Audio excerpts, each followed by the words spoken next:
저는 오늘 아들에 대한 강의를 좀 할 건데 좀 오해하지 말으셔야 되는 거는 제가 아들 키우는 어머님들만 힘들다는 얘기는 절대 아닙니다.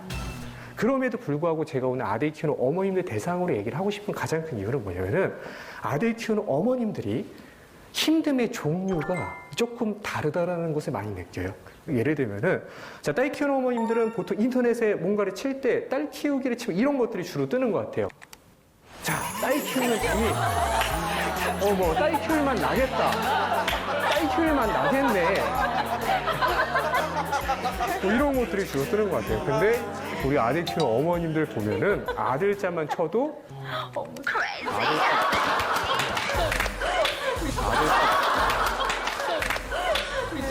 아들 키우다가 미쳐버릴 것 같아요.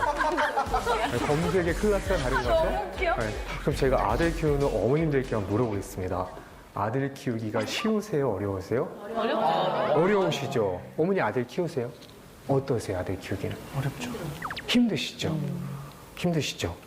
근데 우리가 늘 이게 좀 겸손해야 되는 이유는 뭐냐면은 우리보다 늘 더 힘든 분들이 도처에 계시기 때문에 오늘 루미코님이 계시는 거죠. 그렇죠? 네, 아들을 새 키우는 어머니.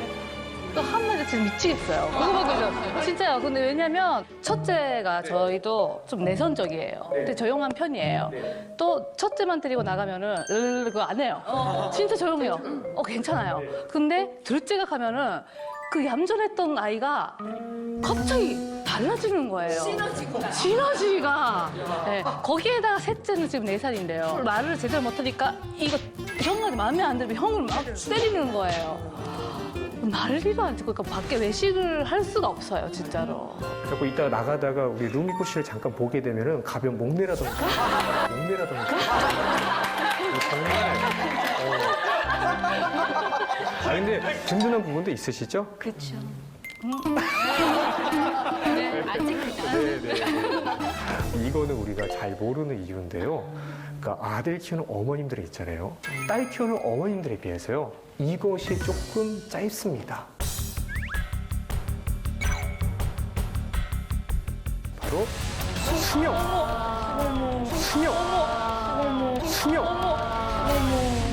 실제 뉴스 기사에 나온 내용입니다. 실제로. 저 진짜 또 지금 같아요. 또 지금 같아요. 어떡해요. 또 지금 같아요. 할수 있을까? 어떡해요. 결국 제가 목내를 가끔 해야 된다는 게 굉장한 혼신으로 키우고 계신 거예요. 실제 기사 내용을 보면은 엄마는 중요한 게 아들을 많이 낳을수록 수명이 짧아드는 영향이 있습니다. 반면 딸은 몇 명을 출산하더라도 엄마의 수명을 영향을 미치지 않았다. 더 놀라운 사실은 이 모든 사실이 아빠에게는 영향을 끼치지 않는다는 것입니다. 어디 사실 거예요? 너무 웃긴다. 어떻게 보면 별로 놀랍지 않은 사실일 수도 있어요. 네, 우리가 심증이 있었으나 물증이 없었던 부분이 오늘 드러난 거죠. 그죠? 네. 왜 우리는 이렇게 수명이 줄어들고 있을까? 왜 아빠는 수명이 줄어들지 않을까? 제가 아버님들을 많이 보면서 느끼는 건 뭐냐면은 아버님들이 조금 더 동질감을 느끼는 것 같아요. 동질감을 많이 느끼는 것 같아요. 예를 들어서 애가 막 산만하게 놀고 있어요. 막 이렇게 산만하게 놀고 있어요. 그러면은 우리 엄마들은 어때요? 봤을 때 왜 저래? 뭐야? 왜 이러지? 그러니까 엄마들이 힘들 때가 언제예요? 얘가 사고 칠 때도 힘들지만 그보다 더 힘들 때가 얘가 어떤 행동을 하는데 그 행동이 도대체 왜 이 행동을 하는지 이해가 안 가. 네 마음이 왜 그런지 도무지 이해가 안 가. 막 이럴 때 엄마들은 스트레스를 받을 수 있다. 근데 아빠들은 어때요? 애가 막 산만히 놀고 있어요. 근데 아빠들은 딱 보는 순간 어떻게 무슨 생각이 제일 먼저 들어요? 익숙한데 그런 거야? 나 이거 많이 겪어봤는데 이때 건드리면 안 되는데 이런 생각이 들 수도 있다라는 거죠. 자, 그래서 어떻게 보면 우리는 육아를 할 때 되게 무심한 듯한 아빠에게서 아들을 육아할 때는 조금 배워야 할 점도 있을 수 있다. 자, 그래서 아빠와 엄마는 육아법에도 좀 차이가 있는 것 같습니다. 예를 들어서 아이가 가서 엄마한테 가서 뭔가를 물어봐요. 엄마, 이거 도대체 어떻게 해야 돼? 막 이렇게 물어봐요. 그러면 우리는 어떻습니까? 이렇게 대부분 대답을 해주려고 하죠. 근데 아이들이 가끔씩은 정말 쓰잘데기 없는 것을 물어보기도 해요. 저 필요하면 예를 들면은 엄마, 내 총 어디 있어? 저기 있잖아. 왜? 이거 왜요? 이거 왜요? 너가 거기 놨잖아. 왜 물어봐? 이런 걸 물어볼 때가 있어요. 그렇죠? 그래도 어머님들 대부분 내 아들이 되게 사랑하니까 대답을 해주려고 노력을 하십니다. 그렇죠. 그래서 아들이 물어보죠. 엄마 이거 어떻게 해야 돼? 그러면 어떻게 해요? 그러니까 설거지 하다가도 물을 끄시고 짜증이 나도 한 번 더 참고 말씀을 해주십니다. 그치. 한 번 더 얘기해 줄게. 봐봐.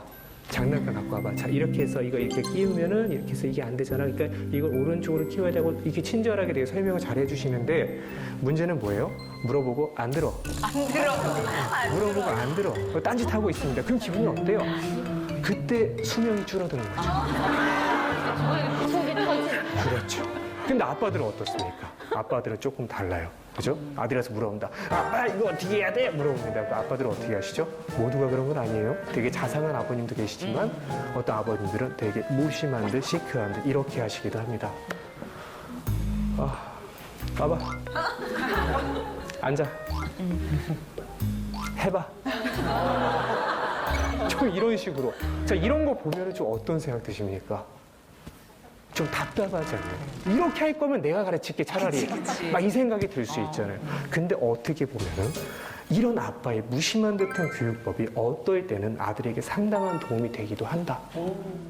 왜 그러냐면은 남자와 여자에는 여러 가지 차이가 있는데 그 중에 한 가지 차이는 뭐냐면은 배워가는 방식에도 차이가 있습니다. 여자애들은 조금 더 어른의 조언과 무언가 어떤 책에서 나온 지식 같은 걸 보고서는 위험을 피해가면서 배워가려고 하는 본능이 있다면 남자는 조금 더 경험을 통해서 무언가를 배워가고자 하는 본능이 있다. 자, 그렇기 때문에 실제로 이런 얘기가 있어요. 얼마나 남자애들이 아빠의 무신경한 대답으로 인해 한 번 더 엄마한테 가서 물어보고 있으며 얼마나 많은 아들들이 엄마의 지나친 설명으로 인해 실험과 탐구의 기회를 빼앗기고 있는가. 그렇구나. 남자애들과 여자애들 배워가는 방식이 다르다는 겁니다. 그래서 아들과 딸의 차이를 보면은 얘네들 학교 끝나고 났을 때 행동도 좀 다릅니다. 여자애들은 어떻죠? 학교 끝나고 문을 열고 가방을 내려놓으면서부터 위에서 방언이 터지는 애들이 많아요. 그래서 엄마 대박 있잖아. 뭐 샛별반 선생님이 누구 좋아하는 줄 알아. 막 이렇게 얘기를 해줍니다. 그래서 딸 키우는 어머님들은 보통 있잖아요. 어떠시냐면은 꼭 학교를 가지 않으셔도 굳이 뭐 맞아요. 유치원 안 가셔도 적당히 거기가 어떻게 돌아가는지를 좀 알고 계신 경우가 좀 많습니다. 그래서 우리 아들들은 어떻습니까? 자, 학교 끝나고 문을 열고 가방을 내려놓으면서부터 아무 생각이 없어요. 잠깐만 이렇게 들어옵니다. 자, 그러면 어떻습니까? 엄마는 되게 궁금하잖아요. 지금 이 순간도 되게 궁금하지 않나요? 아이가 학교에서 누구랑 싸우지는 않았을까? 짝꿍이랑 사이가 안 좋았는데 걔랑 좀 풀긴 했을까? 아니면 우리 아들이 좀 좋아하는 반찬이 나왔으면 좋겠는데 오늘 반찬은 좀 어떨까? 궁금하잖아요. 근데 아들이 와서 아무 얘기를 안 해요. 그럼 어떻게 합니까, 우리는? 물어보죠. 그죠? 아들 오늘 학교 어땠어? 이렇게 물어봅니다. 그죠? 그럼 아들들이 보통 뭐라고 대답해요? 좋았어. 대부분이 몰라. 그래서 저는 어머님들께 꼭 좀 강조를 드리는 게 학기 초에 꼭 하셔야 될 일 중에 하나가 되게 똘똘하게 생긴 여자의 어머님과 같이 네트워킹을 하는 일을 좀 추천을 드리고 있습니다. 아들이 학교 끝나고 나서 뭐 그렇게 숙제가 없어요. 뭐 그렇게 준비물이 없어요. 뭐 심지어 뭐 알림장도 안 써줘요. 그거 의심해 봐야 돼요. 한번 전화를 해보셔야 됩니다. 어느 날 가방을 열었는데 막 꼬깃꼬깃 구겨져 있는 보름 지난 가정통신문 나오는 경우가 있습니다. 우유도 나와. 우유도 우유도 나오고 가방에 터져 있고 터질 것 같은 우유 나와요. 네, 그럴 때가 있다라는 겁니다. 우리 아들들이 이렇게 말로 표현을 잘 못하는 존재들이니까 어떤 일이 좀 일어나게 될까요? 남자애들은 있잖아요. 억울한 일이 좀 많습니다. 제가 가끔씩 아이한테 야, 너 왜 그랬어? 근데 그냥 한마디 한 건데 갑자기 아들이 선생님, 진짜 아니거든요. 뭐가 당황스럽게 막 억울한 표정을 보일 때가 많이 있어요. 이상하게 막 억울해요. 대부분의 많은 어머님들이 잘 모르시는데 생각보다 우리 아들들이 있잖아요. 귀가 잘 안 들려요. 귀가 안 잘 안 들려요. 들린다고요? 귀가 잘 안 들립니다. 그러니까 보면은 저는 이제 TV를 볼 때 TV 볼륨 소리를 한 18에서 19 정도에 맞춰놓고 TV를 봅니다. 자, 그러면은 이제 제 띠동과 여동생이 와서 저한테 이렇게 얘기하죠. 저 오빠 그 귀가 먹으셨어요? 볼륨을 막 이렇게 낮춰요. 그래갖고 이제 10에서 한 11 정도까지 볼륨을 낮추고 이제 TV를 보는데 같은 공간에서 봐도 제 아내나 그리고 제 여동생이나 저희 어머님은 이제 같은 공간에 봐도 이제 소리가 잘 들리나 봐요. 근데 저는 같은 게 들으면은 이상하게 안 들려요. 우리 남편도 그래. 그러니까 정확하게 말하면은 안 들리는 게 아니라 소리가 좀 뭉개져서 들립니다. 그래갖고 저는 그때까지 해도 젊은 놈이 가는 게 뭐구나 생각을 했는데 실제로 알고 봤더니 그 영불교에 의하면은 실제로 남자들은 여성에 비해서 언어 영역의 데시벨을 듣는 능력이 떨어진다라는 결과가 있습니다. 언어 영역의 데시벨을 듣는 게 떨어지는 거예요. 자, 그렇다고 해서 소리를 못 듣는 것이냐? 그건 아니에요. 소리를 못 듣는 건 아니고 언어 영역의 소리만 못 듣는 겁니다. 그러니까 한마디로 주로 사람의 소리를 못 듣죠. 근데 그래서 말귀를 못 알아듣나 봐, 남자들이. 관심이 있는 거 다 들려요. 관심이 있는 겁니다. 근데 관심이 없는 거는 다 잊어버리고. 맞아. 알려주면 다 잊어버려요. 말귀를 그렇게 못 알아들어.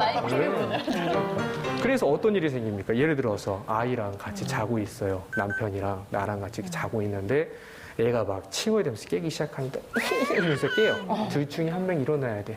누가 일어납니까? 엄마죠. 엄마가 일어나죠. 안 일어나, 잘 자. 아빠들은 그렇죠. 깨갖고 이제 애를 케어하면서 이제 옆에 있는 남편의 얼굴을 보일 때 그 느낌이 어떤 느낌이에요? 수명이 줄어드는 느낌이에요. 어떻게 같은 위치에서 같은 거리에 소리를 들었는데 어떻게 이 사람은 안 들리는 일어나지 척 하는 거 않을까? 아니에요? 안 들리는 척 하는 것 같죠? 네. 근데 실제로 안 들려요. 그래요? 그럴 수가 정말. 있나? 진짜? 실제로 연구에 의하면은 그러니까 남자의 잠을 깨우는 여성의 잠을 깨우는 소리는 거의 1위가 아이의 울음소리입니다. 근데 남자의 잠을 깨우는 소리는 아이의 울음소리가 순위권 밖으로 나가요. 그분들 오히려 풀벌레 소리에 잠을 깨는 게 그분들이에요. 네. 벌레를 풀어야겠다. 자, 그렇다고 해서 그분들이 소리가 안 들리는 건 아니에요. 자기 자동차 경보음 같은 거는 기가 막히게 해결하는 게 또 남자들이에요. 자동차 소리 그렇죠. 기가 막 이렇게 심지어 옆집 자동차 삐요삐요 소리와 내 자동차 삐요삐요 소리를 조금 분간해 내고 나가서 해결을 하는 게 이제 남자들이다. 네. 우리가 집에서 아이와도 이런 갈등이 있을 수 있어요. 예를 들어서 엄마가 설거지를 하고 있어요. 이렇게 막 설거지를 하고 있는데 근데 갑자기 삐빅삐빅삐빅 하더니 문이 열리고 아들이 들어옵니다. 그럼 되게 반갑잖아요. 그렇죠? 아들 왔어. 근데 딱 인사를 하는데 딱 보니까 왠지 쎄한 느낌이 드는 게 얘가 숙제를 안 하고 TV를 볼 것 같은 안 좋은 느낌이 듭니다. 자, 엄마의 쎄한 느낌은 보통 어떻죠? 맞아요. 떨어지죠. 그래서 어떻게 하죠? 이렇게 보고 경고를 해줍니다. 이렇게 설거지를 하다가 딱 보고 아들 왔어. 너 근데 TV 보기 전에 손 씻고 숙제하고 TV 봐라. 이렇게 얘기를 해주고 다시 설거지를 합니다. 그럼 아들 반응이 어때요? 보통 우리 아들들은 대부분 어때요? 대답을 되게 잘해요. 엄마가 뭐라고 말하면 대답을 합니다. 네? 하고 대답을 해요. 그리고서 5초 있다 어떻게 돼요? 띠로링 TV가 켜집니다. 자, 그러고 나면 그쵸. 엄마는 복장이 터지죠. 복장이 터져서 너 엄마 말 듣고 너 도대체 왜? 대답도 하고 하고서 이렇게 등짝을 날릴 수 있는데 이때 당시 아들의 마음을 읽어준 사람이 아무도 없었다.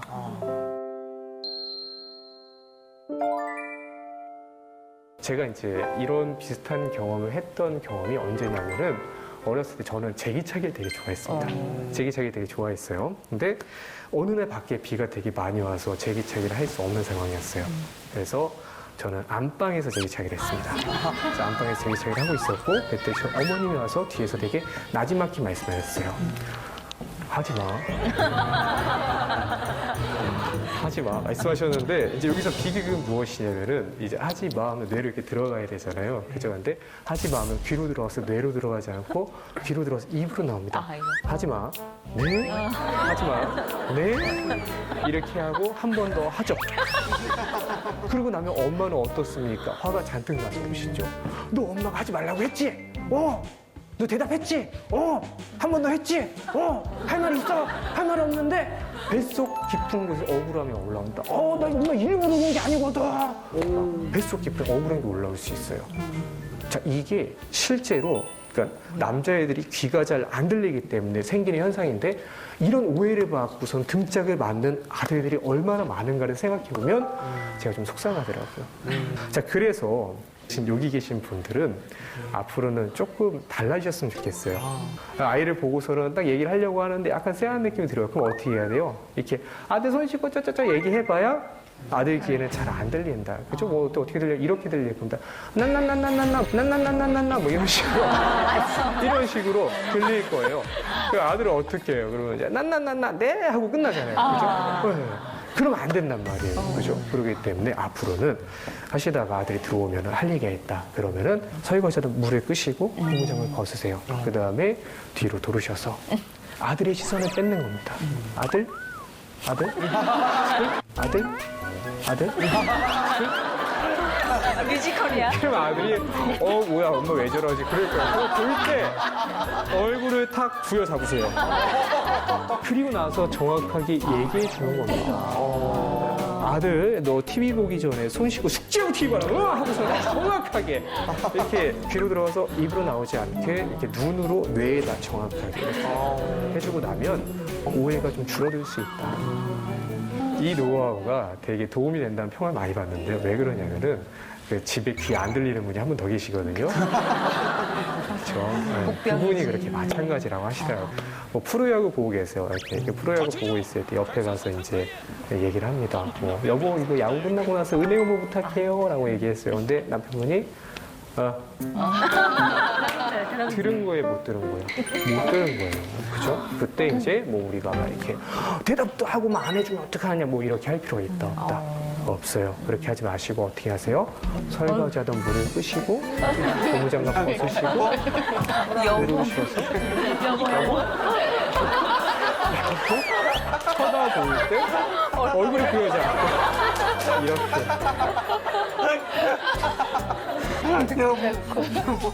남자들 여자애들은 공감 능력도 조금 차이가 있어요. 자, 공감 능력이 어떻죠? 남자애들이 조금 더 떨어지죠.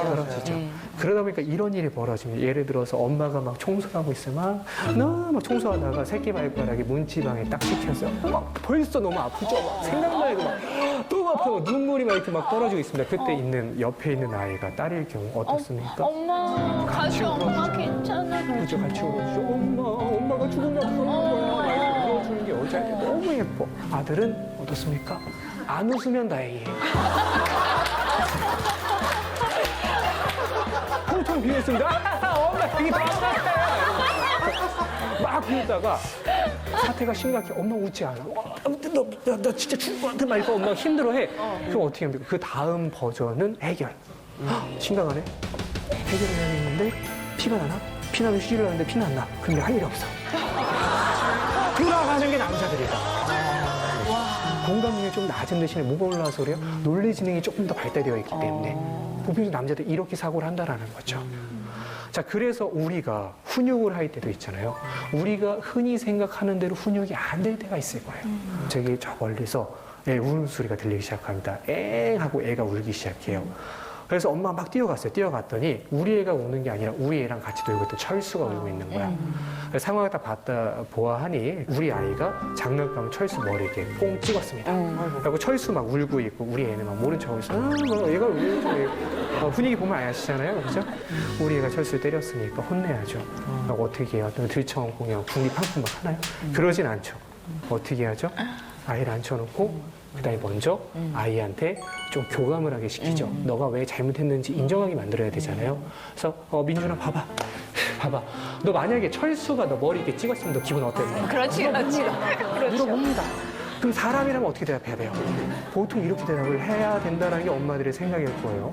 엄마 철수가 나 이렇게 머리 찍었으면 나도 뭐 아플 것 같아. 나도 앞으로 안 그렇게 죄송해요 엄마. 이렇게 얘기하는 게 엄마의 시나리오예요. 그렇죠. 시나리오. 근데 우리 아들은 어떤 아이들은 꼭 이렇게 반응하지 않아요. 너 만약에 철수가 네 머리 찍었고 너 아프면 어떨 것 같아? 난 2대 때려줄 건데. 난 힘이 더 세거든 엄마. 이렇게 얘기하는 남자가 있다라는 거예요. 지금까지 하는 방법이 안 먹히고 약간 내가 궁지에 물린 것 같고 내가 아이한테 권위도 좀 떨어진 것 같다라면은 그럼 이 방법을 한번 사용해 보시라고 여러분들께 권고를 좀 드리고 싶습니다. 자, 아들에게 잘 먹히는 훈육법, 이것을 조금 더 정리를 하자면은 3가지 키워드를 볼 수 있습니다. 아들은 논리적이고 단호하고 일관되게 교육할 때 잘 먹힌다. 뭐라고요? 논리적이고 단호하고 일관되게. 그렇죠? 이거를 3가지를 합치면 뭐가 되냐면은 규칙이 생깁니다. 저는 어머님들께 만약에 아들과의 이 육아가 좀 힘들고 어렵다라면은 이 규칙을 좀 만들어서 훈육하면 좋겠다라고 말씀을 드립니다. 제가 예를 들어 볼게요. 자, 남자들이 모여있는 집단 한번 떠올려 보겠습니다. 남자들이 모여있는 집단을 대표적으로 보면 뭐가 있을까요? 군대. 군대 있겠죠. 또 경찰서, 그죠? 또 그리고 뭐 소림사, 뭐 이런 데 있을 거 아니에요, 그죠? 자, 이 3군데를 한번 떠올려 보겠습니다.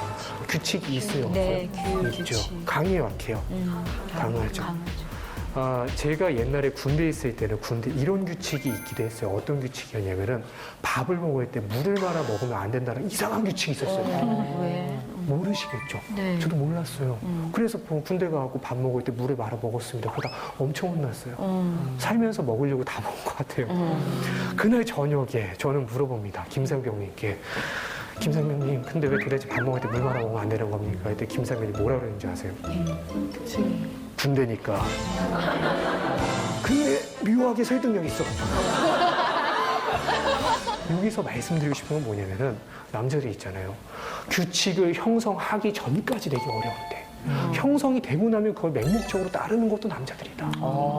목욕탕에 있는 수건을 가져가면 안 된다는 규칙 남탕 여탕이 다 있죠. 벌써 웃겨, 그죠? 뭔지 알겠죠? 네. 수건 가져가셨네. 이상하게 남자들 안 가져가요.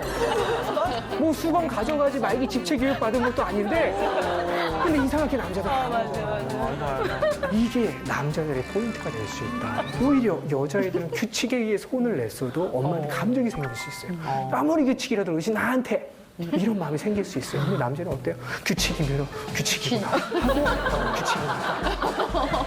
그리고 나중에 동생이 태어나 우리 집 문화야. 이게 우리 집 규칙이야. 알려줄 수도 있다라는 거죠. 그렇죠. 그러니까 규칙이라는 게 생기면 되게 좋은데 규칙 세우는 게 사실 어렵잖아요. 그렇죠? 그래서 지금도 제가 규칙을 가정에서 세우는 방법 4가지를 좀 심플하게 알려드리겠습니다. 자, 규칙을 세우는 것 첫 번째는 먼저 논리적으로 얘기하는 단계가 꼭 있어야 됩니다. 사실 이게 가장 어려운 부분이에요. 논리적으로 설명하는 거. 아이가 밥을 먹는데 늘 손을 안 씻고 밥을 먹어. 어때요? 사소해요? 사소하지 않아요? 사소하죠? 짜증나요? 짜증 안 나요? 짜증나죠? 수명이 줄어요? 안 줄어요? 수명이 줄죠? 그러니까 이걸 규칙을 한번 만들어 보자고요. 자, 아들에게 손을 씻고 먹어야 한다는 것을 논리적으로 얘기해 볼까요? 그렇죠. 세균 드립. 그죠?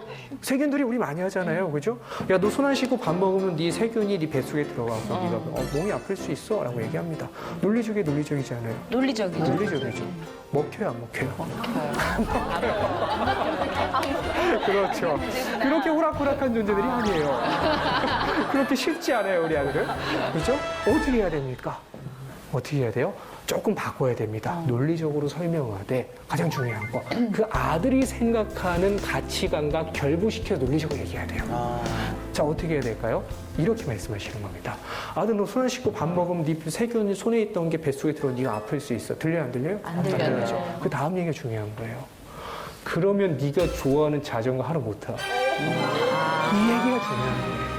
이렇게 해야 아들은 논리적으로 생각합니다. 처음에는 앞에 얘기는 안 들려도 아까 말씀드렸던 대로 키워드가 있어서 자전거 얘기 딱 듣고 나면 왜? 라고 물어볼 수 있습니다.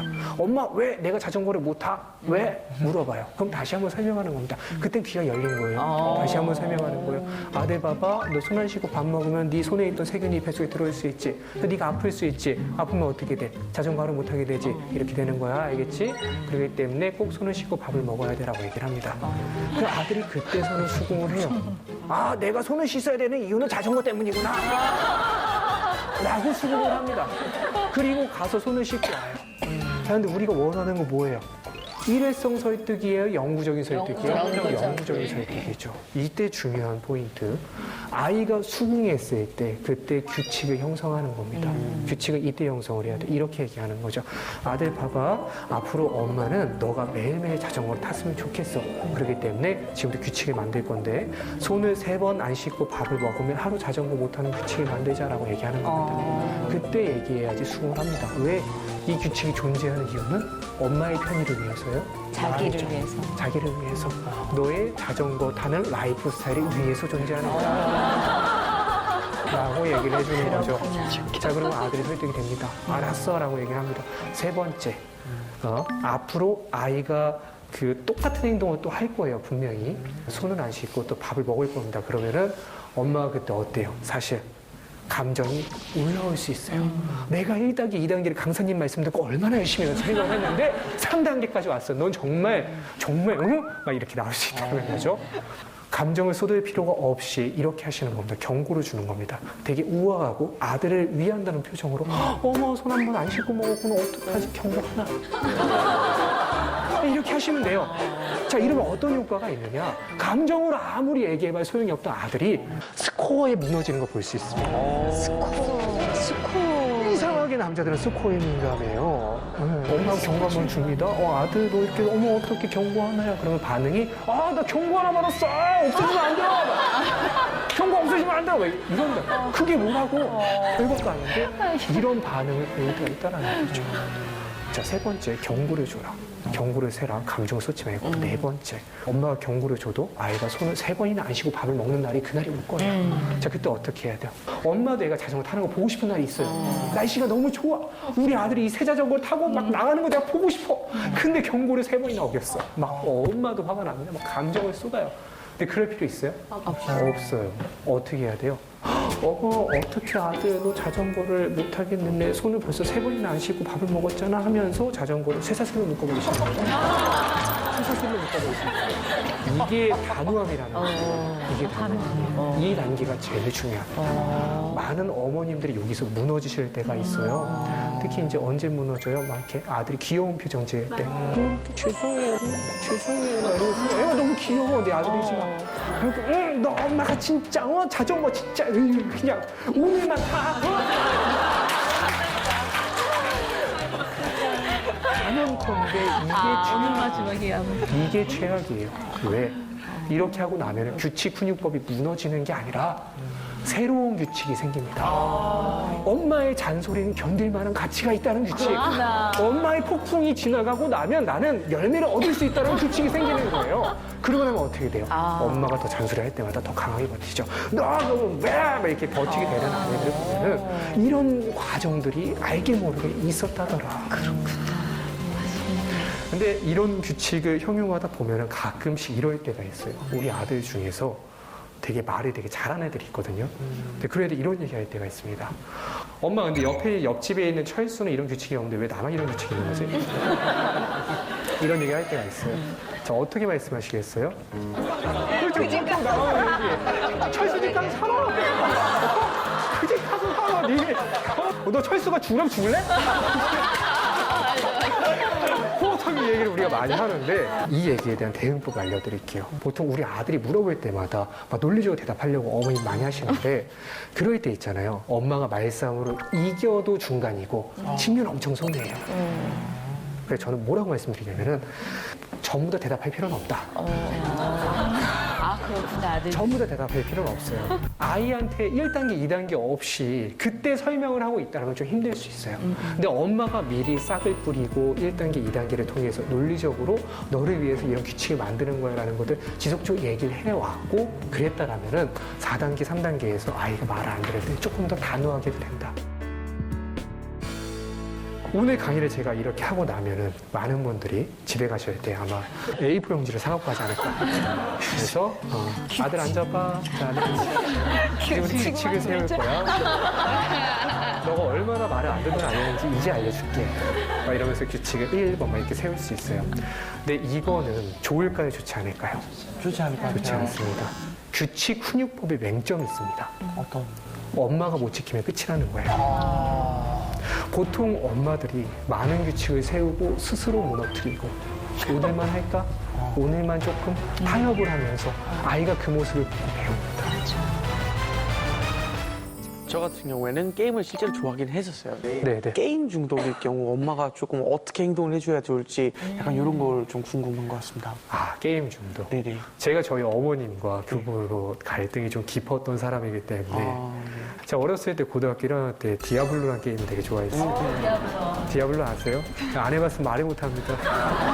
근데 그 게임 빠진 시기가 한참 공부를 해야 될 고등학교 1학년이다 보니까 엄마가 갈등이 되게 강했어요. 근데 하루는 또 엄마 밥 먹으라 했는데 제가 너무 중요한 걸 하고 있었어요.